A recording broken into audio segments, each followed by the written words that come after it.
이 시간에는 사도행전 11장 20절부터 26절 말씀까지 읽었습니다. 오늘은 사도행전 55번째 시간으로 부제목은 주의 손이 그들과 함께 하심에입니다. 주의 손이 그들과 함께 하심에. 예루살렘에서 북쪽으로 약 480여 킬로미터 떨어진 지점에 수리아 안디옥이라는 곳이 있었습니다. 이곳에 세워진 교회가 안디옥 교회인데, 이 안디옥 교회는 이방 세계에 세워진 최초의 이방인 교회였습니다. 이 안디옥 교회는 위대한 사도 바울이라는 인물을 배출함으로써 최초로 이방의 선교를 위한 발판을 감당한 그런 위대한 교회이기도 합니다. 그리고 안디옥 교회 교인들은 세상 사람들로부터 최초로 그리스도인이라고 하는 일컬음을 받은 그런 교회입니다.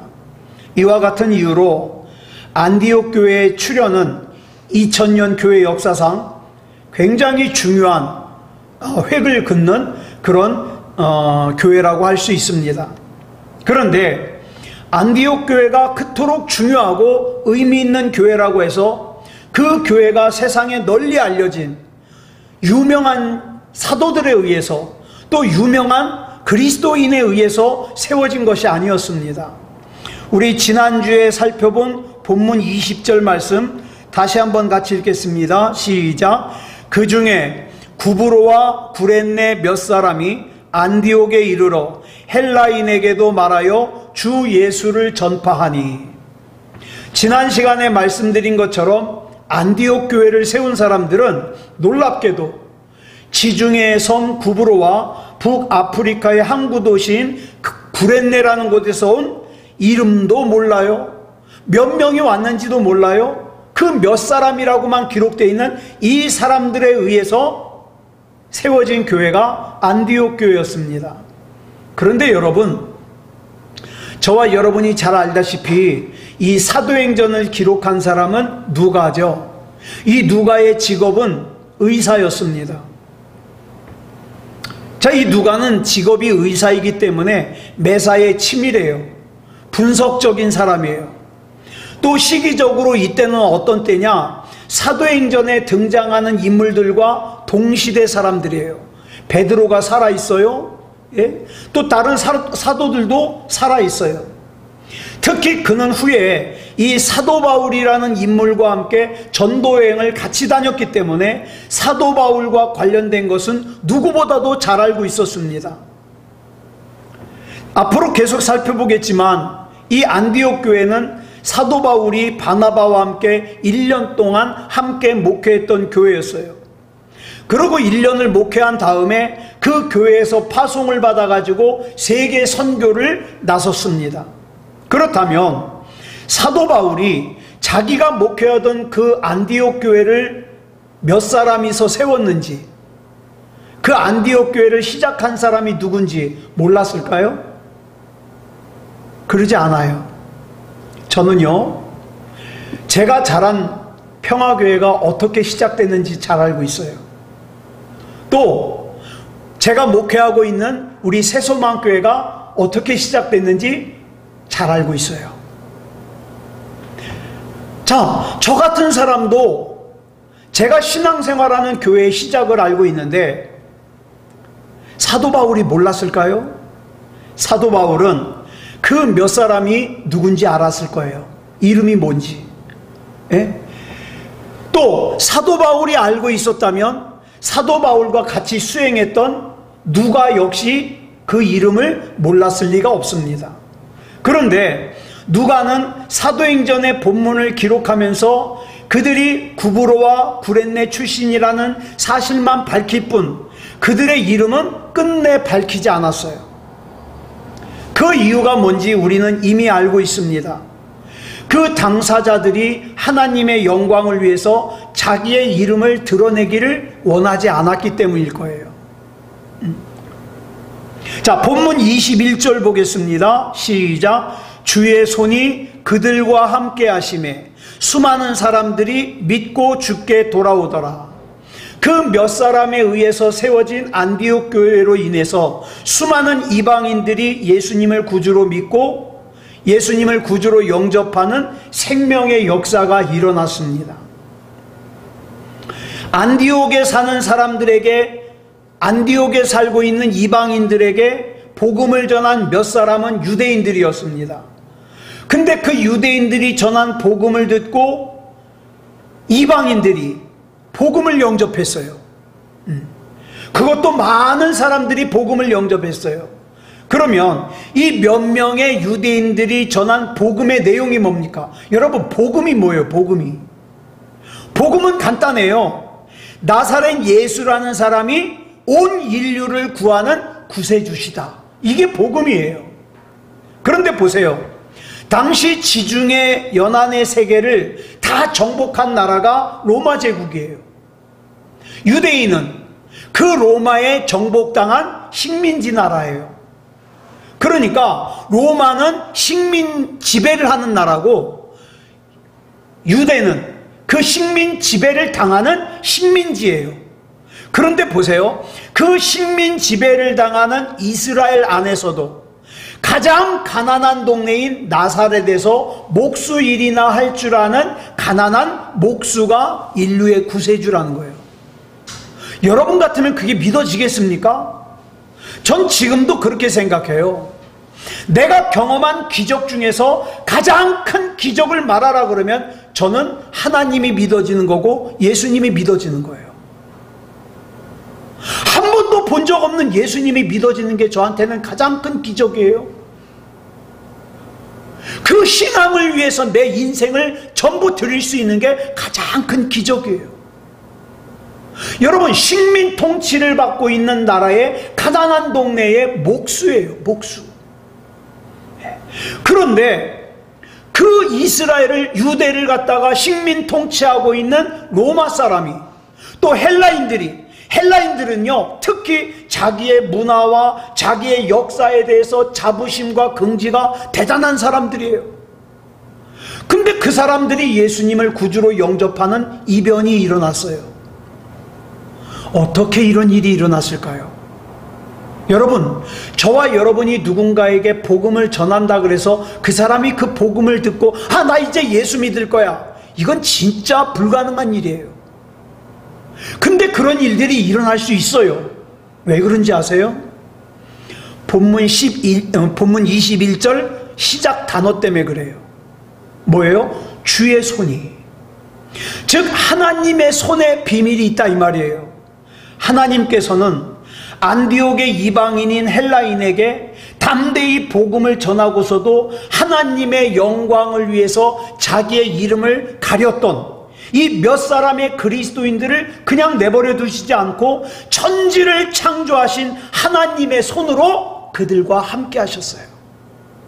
여러분, 저와 여러분이 신앙생활을 하는데 이 신앙생활이 의미가 있으려면 전능하신 하나님의 손이 저와 여러분과 함께 하셔야 돼요. 그렇지 않으면 내가 아무리 말을 잘해도, 내가 아무리 똑똑해도, 내가 성경을 10번 100번 읽었어도 하나님의 손이 나와 함께 하시지 않으면 아무것도 아니에요. 그 하나님의 손으로 인해서 안디옥의 이방인들 가운데, 그 로마 사람들, 헬라 사람들 가운데 예수님을 구주로 영접하고 생명의 역사가 일어나게 되었습니다. 그렇다면 우리는 오늘 본문을 통해서 귀한 교훈을 얻을 수 있어요. 어떤 교훈을 얻을 수 있냐? 누구든지 겸손하게 하나님에 사로잡히기만 하면 그의 삶을 통해서 반드시 하나님의 감동적인 역사가 일어난다는 사실이에요. 네. 그래서 하나님은 교만한 사람을 멀리하는 거예요. 왜? 교만한 사람은 하나님의 손에 잡히려고 안 해요. 하나님, 나는 아무것도 아닙니다. 하나님이 나를 붙잡아 주시지 않으면 나는 아무것도 아닙니다. 하나님 안에서 겸손한 사람만이 하나님의 손에 잡힐 수 있거든요. 나이 80이 될 때까지 미디안에서 양치기를 했던 모세에게 유일한 자기 재산이 있다면 양을 칠 때 사용하는 마른 막대기 지팡이 하나밖에 없어요. 이 모세는 지난 40년 동안 처갓집에 얹혀 살았기 때문에 모세가 누리는 것은 전부 사실은 누구 거예요? 장인의 거예요. 장인의 거. 결국 이 모세의 소유라고는 나뭇가지를 꺾어 만든 양칠 때 사용하는 마른 막대기 지팡이 하나가 전부예요. 그런데 하나님께서는 이 늙고 초라하고 보잘것없는 노인 모세에게 애굽으로 가서 노예로 신음하고 있는 이스라엘 백성을 해방시키라는 거예요. 이게 말이 됩니까? 늙었어요. 가진 것도 없어요. 근데 이스라엘 백성을 해방시키래요. 모세가 비록 나이 80의 지금의 소유라고는 양을 칠 때 사용하는 마른 막대기 지팡이 하나밖에 없지만, 여러분 아시다시피 모세는 나이 40세 때까지 애굽의 왕궁에서 살았어요. 애굽의 왕궁에서 공부했어요. 그렇기 때문에 이 애굽이라는 나라가 얼마나 강한지 잘 알고 있어요. 근데 그 강한 나라에 자기를 보내면서 하나님께서 단 한 명의 군인도, 단 하나의 무기도 주지 않고 애굽의 왕 바로와 맞서 이스라엘 백성을 해방시키라는 거예요. 말이 됩니까? 여러분, 지금 저와 여러분의 인생 가운데 기적을 일으키는 것보다 이건 훨씬 더 불가능한 일이에요. 그런데 모세는 겸손하게 하나님의 명령에 순종했습니다. 여러분, 순종이 뭡니까? 내가 갈 수 있는 데까지 가는 거예요. 나머지는 하나님이 하실걸? 내가 하나님이 하실 것까지 미리 끌어다가 걱정할 필요가 없어요.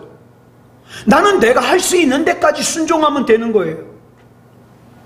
자, 모세가 자기의 가족을 데리고 자기의 유일한 재산인 마른 막대기 지팡이를 하나 들고 애굽을 향해서 출발합니다. 그런데요, 놀라운 것이 바로 이 순간부터 모세가 들고 있는 마른 막대기 지팡이에 대한 성경에서의 명칭이 바뀝니다. 그 명칭이 바뀌는 내용이 출애굽기 4장 20절에 나와요. 같이 읽겠습니다. 시작. 모세가 그의 아내와 아들들을 나귀에 태우고 애굽으로 돌아가는데 모세가 뭐를? 하나님의 지팡이를 손에 잡았더라. 방금 전까지는 이 지팡이가 뭐였냐면 모세의 지팡이였어요. 그런데 모세가 하나님의 명령에 순종하여 애굽을 향하여 출발하는 순간 그 모세의 지팡이는 하나님의 지팡이가 되었습니다. 여러분, 저와 여러분이 가지고 있는 거, 이게 이 차원의 뭐가 되면 안 돼요. 뭐가 돼야 돼요? 그저 내가 전부 하나님 앞에 맡겨서 하나님의 뭐가 돼야 돼요. 하나님의 지식, 하나님의 경험, 하나님의 재물, 하나님의 능력, 이게 돼야 돼요. 그래야 하나님이 사용하시죠. 하나님의 손이 모세와 함께 하셨기 때문에 그 지팡이는 모세의 지팡이가 아니라 하나님의 지팡이가 되었습니다. 그렇지만 눈으로 보기에는 여전히 모세가 예전에 사용하던 그 마른 막대기예요.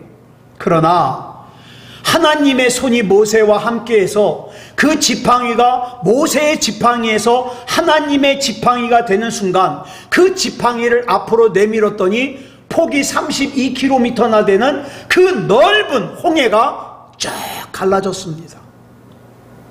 그 지팡이로 반석을 내리치자 최소한 200만 명 이상의 많은 사람들이 실컷 마실 수 있는 생수가 반석에서 강물처럼 터져 나왔습니다. 이 모든 것은 천지를 창조하신 전능하신 하나님의 손이 그 마른 막대기를 잡고 있는 모세와 함께 하셨기 때문이에요. 지난 수요일 날 저희 어머님을 요양원에 모셔다 드리고 나오면서 엄청 울었습니다. 왜냐하면 여러분 아시다시피 그때까지만 해도 어떻게 해요? 요양원에 들어가면 못 만나요. 면회가 안 돼요. 우리 어머님을 그저 고려장 시키는 것 같고 이제는 다시 실제로 못 만날 생각하니까 너무 가슴이 아픈 거예요. 그랬는데 이틀 뒤인가요? 뉴스가 나오잖아요. 10월 4일부터 면회가 가능해진다. 그래서 제가 오늘 기도하다가 그런 기도를 했어요. 하나님, 이거였군요. 하나님의 계획은 놀랍습니다. 하나님 사랑합니다. 여러분, 우리는 바로 잠깐 뒤의 일을 몰라요. 그렇기 때문에 우리는 어떡합니까? 하나님의 손에 붙잡혀야 돼요. 하나님의 손에. 모든 천지를 창조하신 전능하신 하나님의 손이 그 마른 막대기를 붙잡고 있는 모세와 함께 하셨기 때문에 홍해도 갈라지고 반석에서 물이 나오기도 하고, 그렇죠? 이 마른 막대기는 모세를 상징합니다. 미디안 광야에서 80세 노인이 될 때까지 양을 치던 모세는 세상적인 관점으로 보면 이 마른 막대기처럼 전혀 아무런 쓸모가 없는 그런 존재에 지나지 않았어요. 그러나 하나님께 자기 자신을 겸손하게 맡기고, 말도 안 되는데 애굽에 가가지고 이스라엘 백성을 이끌어내오는 게 나이 80에 아무것도 가진 것이 없는 모세, 게다가 애굽에 있을 때 사람 때려 죽이고 도망 나온 살인자로서 자기는 아무것도 할 수 있는 게 없는데 그저 하나님이 가라 그러니까 가는 거예요. 이렇게 순종하는 모세를 하나님의 손이 붙잡아서 사용하시더라. 베들레헴의 나이 어린 양치기였던 다윗도 마찬가지예요. 이 다윗이 이스라엘의 왕이 되어 이스라엘의 역사를 새롭게 할 수 있었던 것 역시 자기의 능력 때문이 아니라 하나님께서 하나님의 손으로 다윗을 붙잡아 주셨기 때문이에요. 다윗은요, 자기와 함께하는 하나님의 손을 시편 139편 7절로 10절에서 이렇게 찬양했습니다. 같이 읽겠습니다. 시작. 내가 주의 영을 떠나 어디로 가며 주의 앞에서 어디로 피하리이까? 내가 하늘에 올라갈지라도 거기 계시며 스올에 내 자리를 펼지라도 거기 계시니이다. 내가 새벽 날개를 치며 바다 끝에 가서 거주할지라도 거기서도 주의 손이 나를 인도하시며 주의 오른손이 나를 붙드시리이다. 아멘. 하나님의 손이 아무리 자기와 함께 계셔도 그 사실을 깨닫지 못한다면 아무 소용이 없어요. 하나님의 손이 나와 함께 계시는 걸 모르니까 어떻게 해요? 자기 힘으로 뭘 어떻게 해보려고, 자기 힘으로 노후도 준비하고 자기 힘으로 문제를 해결하고, 자기 힘으로. 왜? 나와 함께 계시는 하나님의 손을 인식하지 못하니까. 그러나 다윗은 언제나 자기를 붙들고 계시는 하나님의 손을 잊지 않고 하나님의 손에 붙잡혀서 살았습니다. 그래서 그는 시편 31편 15절에서 이렇게 고백하기도 해요. 시작. 나의 앞날이 주의 손에 있사오니 내 원수들과 나를 핍박하는 자들의 손에서 나를 건져 주소서. 다윗은요, 많은 사람들이 거짓으로 모함을 하고 죽이겠다고 살해 위협을 하는 그런 가운데서 살았어요. 사울왕, 당시의 왕인 사울왕은요, 다윗을 죽이기 위해서 3,000명으로 구성된 특공대를 운영하기도 했어요. 어디에 다윗이 있다 그러면 이 3,000명의 군대가 출동합니다.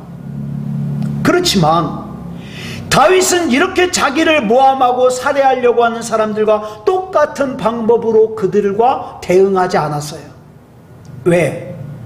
자기의 미래가, 자기의 시간이, 자기의 생명이 오로지 하나님의 손에 붙잡혀 있다는 걸 알았기 때문에, 믿었기 때문에, 그리고 자기를 하나님께서 책임져 주실 것을 믿었기 때문에 그들과 똑같은 방법으로 대항하지 않았습니다. 예수님도 마찬가지예요. 인간을 구원하기 위해서 이 땅에 오신 예수님께서는 제왕이나 또는 돈 많은 재벌이나 공부 많이 한 대학자의 모습으로 오시지 않았어요.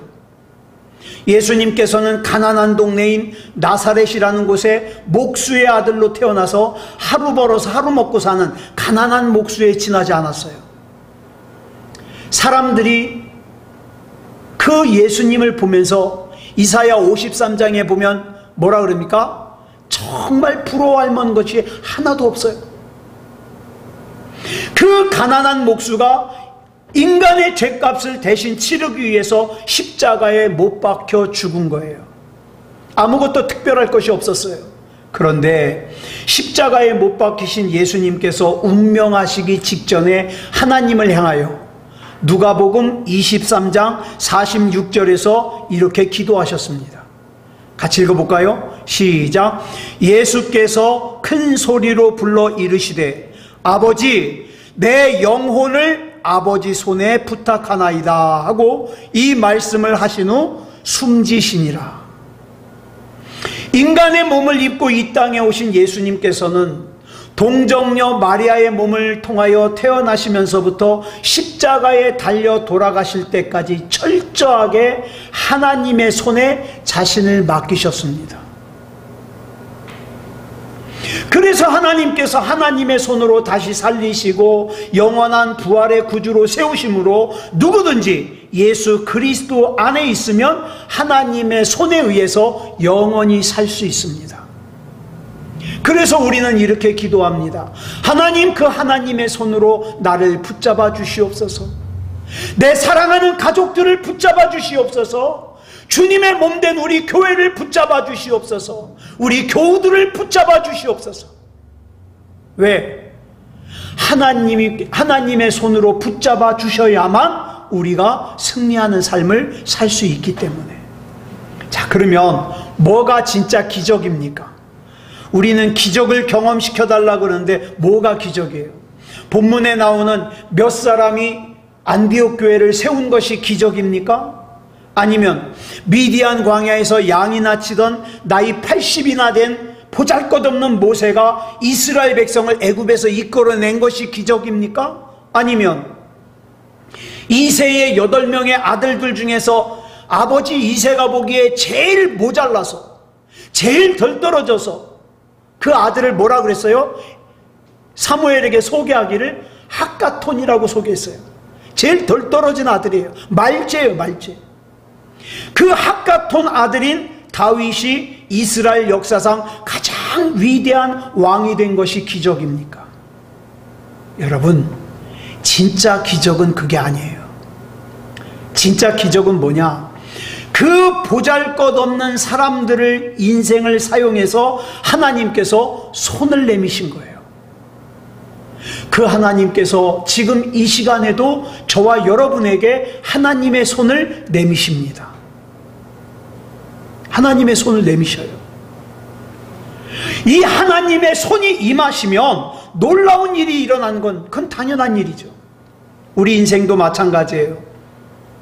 우리에게 중요한 것은 우리가 이 세상에서 얼마나 출세할 거냐, 얼마나 성공할 거냐, 얼마나 돈을 많이 벌 거냐, 이게 아니에요. 지금 이 순간 나는 누구의 손에 붙잡혀 있는가, 이게 중요한 거죠. 자, 본문 22절 보겠습니다. 시작. 예루살렘 교회가 이 사람들의 소문을 듣고 바나바를 안디옥까지 보내니. 자, 이방 세계에서 생명의 역사를 일으키는 안디옥 교회의 소문이 마침내 480여 킬로미터나 떨어진 예루살렘까지 전해졌어요. 이 당시 유대 그리스도인으로 구성되어 있던 예루살렘 교회는 할례받지 않은 이방인들을 위한 교회가 저 이방인 480km 북쪽에 수리아 안디옥에 세워졌다는 사실에 대해서 놀래지도 않았고요. 그런 일은 있을 수 없다, 이 일을 제기하지도 않았어요. 왜요? 바로 앞에 무슨 일이 있었어요? 가이사랴의 이방인인 고넬료 일행에게 복음을 전하고 성령이 임하고 세례까지 베푼 그 베드로를 통해서 주님의 구원이 할례받지 않은 이방인도 포함하고 있다는 사실을 이미 들어서 알게 되었기 때문이에요. 그래서 예루살렘 교회는 지체 없이 바나바라는 사람을 이방 교회인 안디옥의 목회자로 파송을 합니다. 가서 안디옥 교회에서 목회하면서 하나님의 말씀을 제대로 좀 가르쳐 주십시오. 이 바나바에 대해서는 다음 시간에 좀 더 자세하게 살펴보도록 하겠습니다. 자, 본문 23절 보겠습니다. 시작. 그가 이르러 하나님의 은혜를 보고 기뻐하여 모든 사람에게 굳건한 마음으로 주와 함께 머물러 있으라 권하니. 안디옥에 도착한 바나바는 하나님께서 안디옥에 있는 이방인들에게 베푸신 구원의 은혜에 감격하면서 그 안디옥에 있는 교인들에게, 그리스도인들에게 한 가지 당부를 하는데, 무슨 당부를 하냐? 굳건한 마음으로 주와 함께 머물러 있으라. 권고를 해요. 권면을 해요. 헬라어 원문에는 우리말 권하다로 번역된 이 파라칼레오라는 이 단어가 미완료형이에요. 헬라어 문법상 미완료형이라는 것은 무슨 뜻이냐면 반복의 의미를 가지고 있고요. 그 다음에 계속되는 거예요. 계속되는 거. 즉 바나바는 안디옥 교인들에게 한 번만 말하고 끝난 것이 아니라 계속 반복적으로 계속해서 뭐라 그래요? 굳건한 마음으로 주와 함께 머물러 있으라고 권고합니다. 왜 그랬을까요? 굳건한 마음으로 주님과 함께 머물러 있는 것이 곧 믿음이기 때문이에요. 믿음.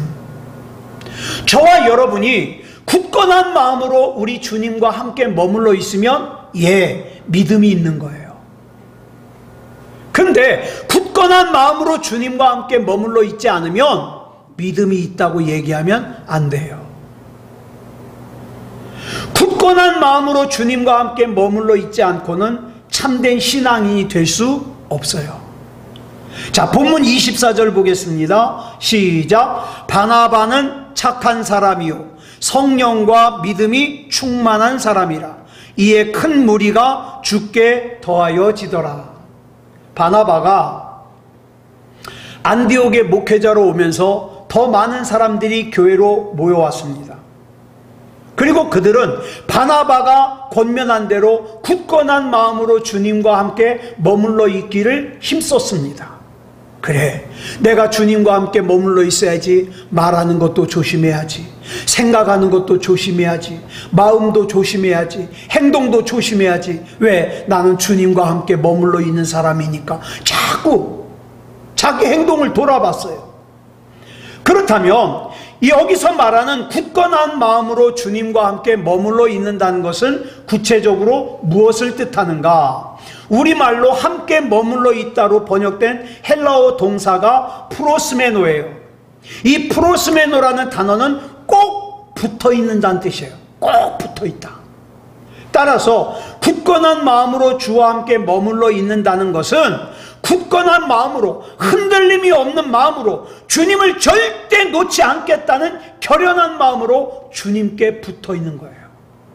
아니, 나는 회사에 갈 때는 바쁘니까 주님과 떨어져야지. 아니요! 회사에 가서도 주님과 꼭 붙어 있어야 돼요. 나는 친구와 만날 때는 바쁘니까 나는 잠깐 떨어져야지. 아니요! 주님과 꼭 붙어 있어야 돼요. 주님과 꼭. 이게 믿음이에요. 믿음은 굳건한 마음으로 주님께 꼭 붙어 있는 거예요. 주님을 믿는다고 하면서 굳건한 마음으로 주님께 꼭 붙어 있지 않은 사람은 자기의 욕망을 위해서, 자기의 욕심을 위해서 하나님을 이용할 가능성이 크죠. 그런 사람은 아무리 하나님의 말씀을 많이 들어서 말씀의 지식이 많아도 그에게 있어서 하나님의 말씀은 뭡니까? 단순히 지식이에요. 단순히 정보예요. 그 이상일 수가 없어요. 이 말씀이 진짜 하나님의 말씀이 되려면 내가 하나님께 꼭 붙어 있어야 돼요. 붙어 있어야 돼요. 오직 굳건한 마음으로, 굳건한 믿음으로 주님께 붙어 있는 사람만이 하나님의 진정한 자녀가 되고 참된 그리스도인으로 살 수가 있는 거예요. 또 굳건한 마음으로 주님께 붙어있는 사람을 통해서만 주님의 말씀의 능력과 생명이 온전히 역사할 수 있습니다. 그래서 굳건한 마음으로 주님께 붙어있으라는 이 바나바의 말에 이 말을 갖다가 사도 바울이 자주 사용하는 용어로 바꾸면 그게 뭐냐? 주님 안에예요. 주님 안에. 그래서 사도 바울은요, 자기가 쓴 편지에, 바울 서신이죠. 이 편지에 주 안에, 예수 안에, 그리스도 안에, 하나님 안에, 성령님 안에 이 말을 무려 164회나 기록하고 있어요. 사도 바울이 원래 어떤 사람이에요? 예수 믿는 사람들 박해하던 사람 아닙니까? 그래서 사도 바울은 특히 자기가 굳건한 마음으로 주님께 붙어 있지 않으면, 하나님의 말씀과 기도를 통해 주님 안에 서 있지 않으면 한순간도 참된 그리스도인으로 설 수 없다는 걸 누구보다도 잘 알아요. 누구보다도. 그래서 그는 로마서 7장 19절로 24절에서 이렇게 탄식했잖아요. 같이 읽어볼까요? 시작.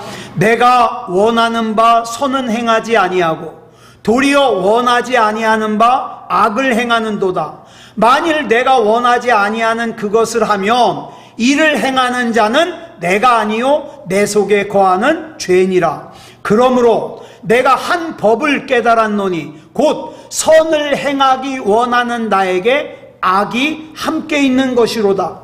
내 속사람으로는 하나님의 법을 즐거워하되 내 지체 속에서 한 다른 법이 내 마음의 법과 싸워 내 지체 속에 있는 죄의 법으로 나를 사로잡는 것을 보는도다. 오호라, 나는 곤고한 사람이로다. 이 사망의 몸에서 누가 나를 건져내랴. 사도 바울이 죄와 악의 노예로 살려고 하는 자기 자신과 하나님의 말씀을 쫓아 살려고 하는 자기 자신 사이에 언제나 싸움이 일어나고 있다는 걸 알았어요. 난 정말 이 마음 중심으로는 하나님 말씀대로 살고 싶어. 나는 정말 하나님을 기쁘시게 하는 사람이 되고 싶어. 정말 믿음다운 믿음으로 살고 싶어. 그런데 살다 보니까 내 육체가 나도 모르는 사이에 거짓말을 하네. 나도 모르는 사이에 돈을 하나님보다 더 좋아하네. 나도 모르는 사이에 하나님보다 사람을 더 중요하게 여기네. 그래서 나는 그런 내가 되면 안 되는데 고통스러운 거예요. 오라, 나는 곤고한 사람이로다. 자꾸 죄와 악으로 끌고 가려고 하는 이 사망의 몸에서 누가 나를 건져내랴.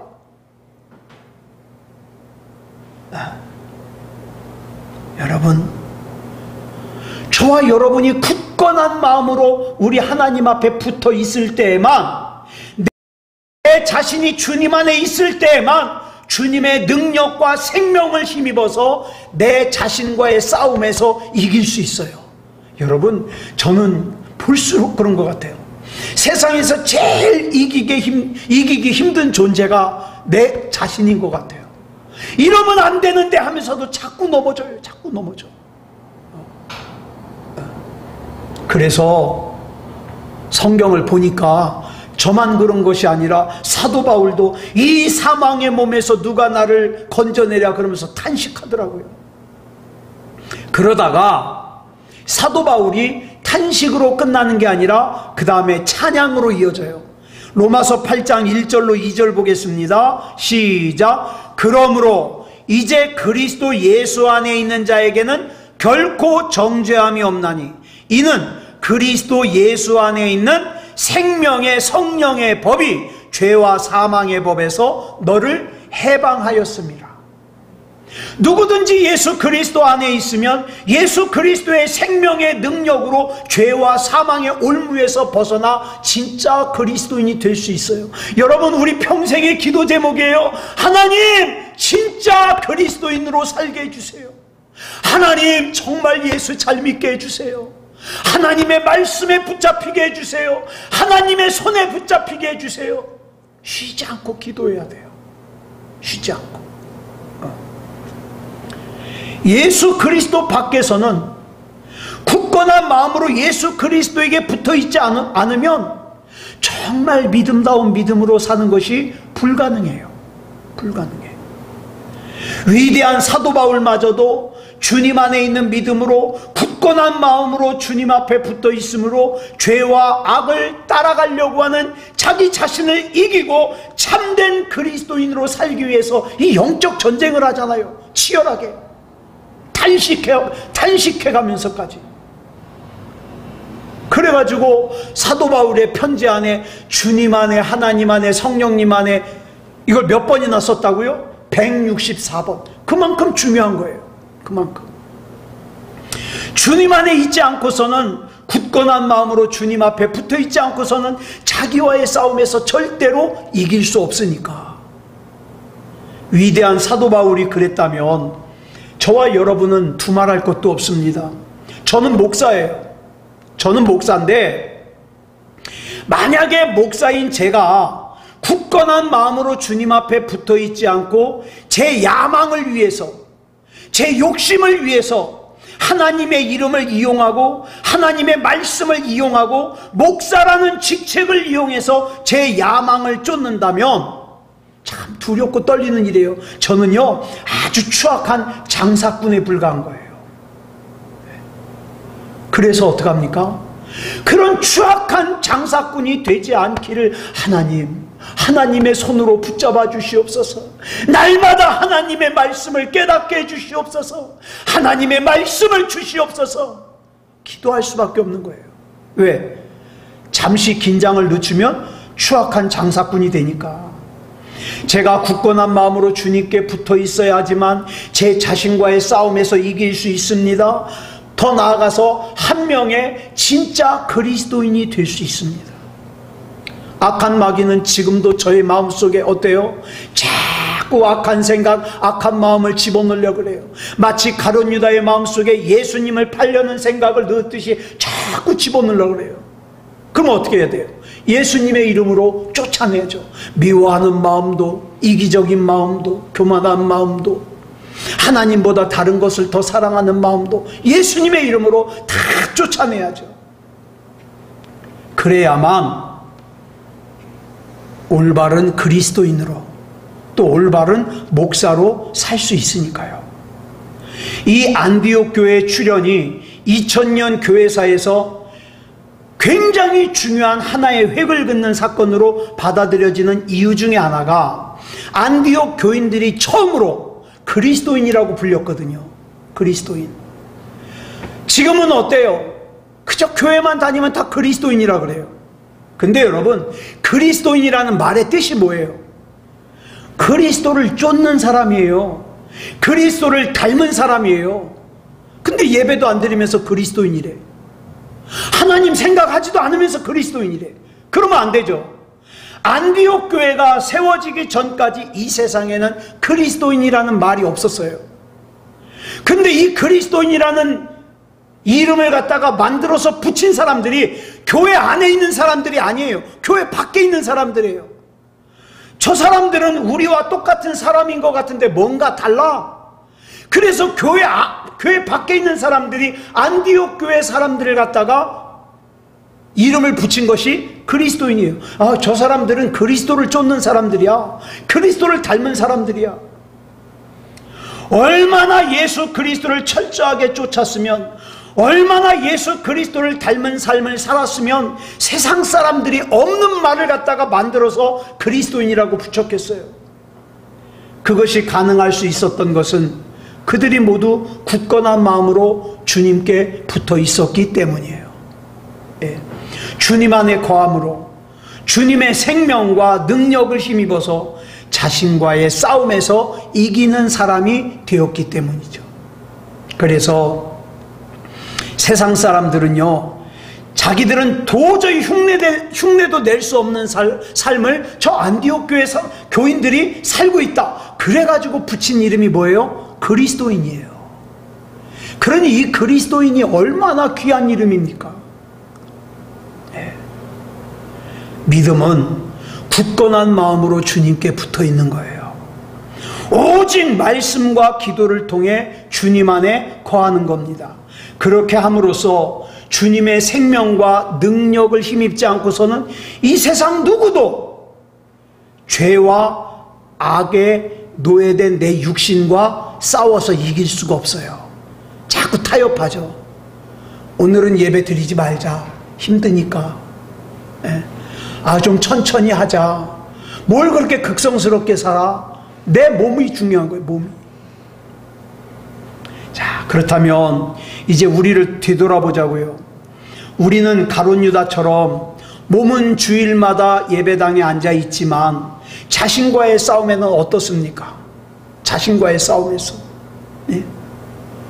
굳건한 마음으로 주님께 붙어있던 안디옥 교회 교인들과 사도 바울처럼 자기 자신과의 싸움에서 늘 이기고 있습니까? 만약 우리가 가룟 유다처럼 몸은 주님 곁에 있으면서도 여전히 세상의 재물에 집착하고 세상의 욕망에 집착하고 나와 생각이 다른 사람들은 미워하고 그러고 산다면 진짜 그리스도인의 삶이 아니라고 할 수 있습니다. 자기 욕망을 섬기는 사람은 잠시 잠깐 가룟 유다가 그랬던 것처럼 은 30냥은 가질 수 있어요. 그럴 수 있을지 모르지만 먼 안목으로 보면 자기의 소중한 생명을 해치는 그런 결정이죠. 그렇다면 한번 생각해 보자고요. 지금 저와 여러분의 생각은 나를 살리는 생각입니까? 죽이는 생각입니까? 지금 저와 여러분의 결정은 나를 살리는 결정입니까? 죽이는 결정입니까? 지금 저와 여러분의 행동은 나를 살리는 행동입니까? 죽이는 행동입니까? 앞으로 저와 여러분의 남은 시간이 얼마나 될까요? 저와 여러분의 코끝에서 호흡이 멈추는 그때까지 지금까지 그래왔던 것처럼 욕망을 쫓아서 살고 우리 예수 그리스도는 뒷전으로 저렇게 밀어놓고 그러고 살면 안 되잖아요. 주님의 손을 구합니다. 주님의 말씀을 구합니다. 주님 나를 붙잡아 주시옵소서. 여러분, 가룟 유다라고 해서 뿔 달린 도깨비도 아니고 사도 바울이라고 해서 인간이 넘볼 수 없는 그런 신적인 존재가 아니에요. 자기와의 싸움에서 지면 가룟 유다가 되는 거고 자기와의 싸움에서 이기면 사도 바울이 되는 거예요. 그 차이는 뭡니까? 굳건한 마음으로 주님 앞에 붙어 있느냐 그렇지 못하느냐의 차이예요. 언뜻 보면 종이 한 장 차이예요. 그렇지만 그 결과는 영원한 죽음이냐 영원한 생명이냐의 엄청난 차이죠. 자, 말씀을 정리합니다. 단 한 번뿐인 인생을 어리석은 가룟 유다처럼 살고 싶지 않다면 우리 모두 안디옥 교회 교인들처럼 굳건한 마음으로 오직 기도와 말씀을 통해서 주님 앞에 붙어 있기를 힘써야 됩니다. 주님, 날 좀 붙잡아 주시옵소서. 주님의 손으로 나를 붙잡아 주시옵소서. 그때 우리는 주님의 생명과 주님의 능력을 힘입어서 나 자신과의 싸움에서 이기는 그리스도인이 될 수 있고, 더 나아가서 내 사랑하는 사람들도 악한 마귀에게 지지 않도록 중보할 수 있는 거예요. 그래서 저와 여러분은 가룟 유다가 아니라 사도 바울이 될 수 있는 겁니다. 아무쪼록 오늘 기도하실 때에 하나님께서 나를 굳게 잡아주실 수 있도록, 내가 주님 안에 굳게 붙어 있을 수 있도록 인도해 주시옵소서. 먼저 그렇게 간절하게 기도하는 저와 여러분이기를 그리스도 예수님의 이름으로 축복합니다. 기도하겠습니다. 사랑의 아버지 하나님, 감사합니다. 오늘 사도행전 11장의 말씀을 나눴습니다. 우리 하나님께서 붙잡아 주셔서 하나님 안에 굳건하게 서 있을 수 있도록 인도해 주시옵소서. 주님의 손이 나를 붙잡아 주셔야만 나 자신의 육의 사람과 싸워 이길 수 있습니다. 절대 타협하지 말게 하시고 온전히 하나님 바라보며 영적으로 이기는 삶을 살게 해 주시옵소서. 나의 힘으로는 안 됩니다. 주님이 붙잡아 주시옵소서. 말씀 가운데 꼭 붙어 있게 하시고 우리 주님 인도해 주시옵소서. 그래서 우리 주님께서 나에게 주시는 시간도 재물도 어떤 생활적인 것도 그것이 나에게 주어져서 죄 짓는 일에 쓰임받는 것이 아니라 하나님의 영광을 위해서 쓰임받을 수 있는 그런 하나님 앞에서 복된 우리가 되게 해 주시옵소서. 이 시간에 기도할 때 하나님 영광 받아주시고 은혜 가운데 인도하여 주시옵소서. 성령으로 이끌어가 주시옵소서. 모든 것을 우리 주님 앞에 맡겨드리오며 그리스도 예수님의 이름으로 감사하며 기도드려 싸움나이다. 아멘.